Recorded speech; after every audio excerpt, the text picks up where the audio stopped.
Bismillahirrahmanirrahim. Assalamualaikum warahmatullahi wabarakatuh. Perkenalkan, nama saya Danis Suara Abdullah.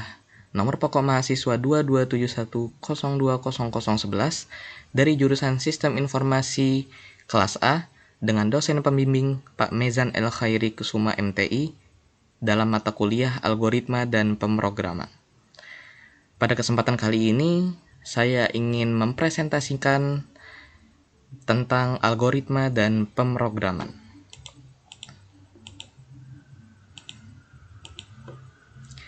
Al-Khawarizmi atau nama lengkapnya adalah Muhammad bin Musa Al-Khawarizmi Al-Majusi Al-Katarbali adalah seorang matematikawan dan seorang penemu yang sangat berjasa bagi kehidupan manusia modern, khususnya di bidang matematika.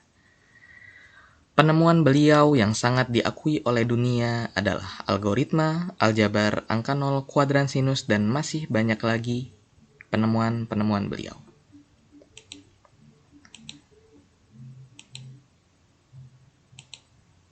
Algoritma. Definisi algoritma sendiri adalah definisinya yaitu suatu upaya dengan urutan yang disusun secara logis dan sistematis.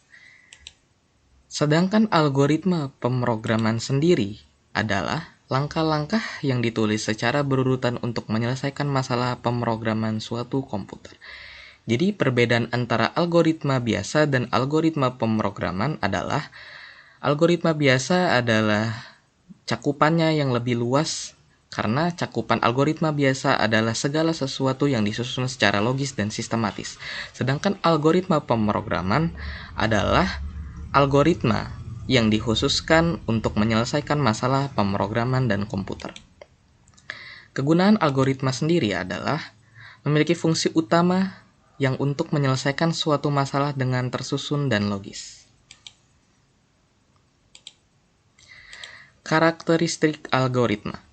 Karakteristik algoritma ada dua, yaitu yang pertama adalah logis. Logis sendiri memiliki arti dalam algoritma yaitu bentuk penalaran atau pemikiran yang berdasarkan rangkaian prinsip dan aturan dan semuanya tersusun dan sesuai dengan aturan pemikiran.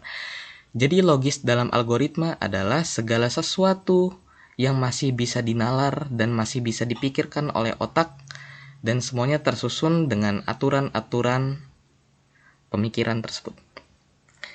Yang kedua adalah terstruktur. Terstruktur adalah dalam algoritma memiliki arti bentuk dari algoritma yang maksudnya tersusun secara sistematis agar lebih mudah dimengerti, dimodifikasi, dan dites.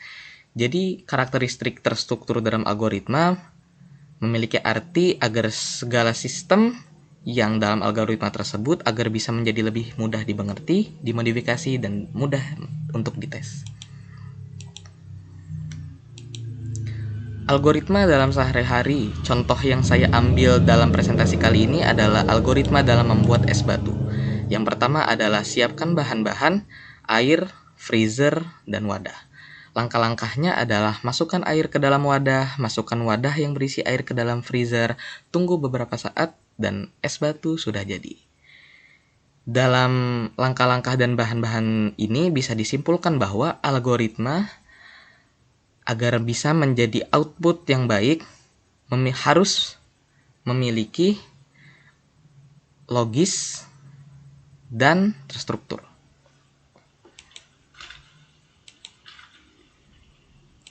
Dan apabila algoritma tidak struktur, apa yang bisa terjadi? Yang terjadi adalah output dari algoritma tersebut akan mengalami cacat atau bahkan bisa mengalami error. Contohnya seperti membuat es batu, apabila cara-cara yang ada dihilangkan atau diubah, maka hasil-hasil dari cara-cara es batu tersebut akan menjadi kurang baik atau bahkan es batu tidak terbentuk sama sekali. Dalam algoritma pemrograman, hal yang seperti ini apabila terjadi, yaitu algoritma yang tidak terstruktur, maka hasilnya algoritma pemrograman tersebut akan mengalami bugging atau bahkan menjadi error. Di dalam algoritma pemrograman terdapat yang namanya prosesor. Prosesor adalah otak dari segala perangkat. Tanpa prosesor, perangkat-perangkat lain tidak akan berfungsi dengan baik atau bahkan tidak bisa jalan sama sekali. Prosesor juga berfungsi sebagai pemroses segala bentuk informasi yang diterima oleh komputer. Jadi segala algoritma pemrograman yang bisa dilakukan di dalam komputer itu bisa terjadi karena adanya prosesor itu sendiri. Kesimpulannya adalah, algoritma adalah hal yang sangat penting bagi kehidupan manusia karena di dalam setiap kegiatan manusia pasti ada struktur algoritma yang menyangga kegiatan tersebut, agar kegiatan tersebut menjadi logis dan terstruktur, serta menghasilkan hasil atau output yang sesuai dengan keinginan.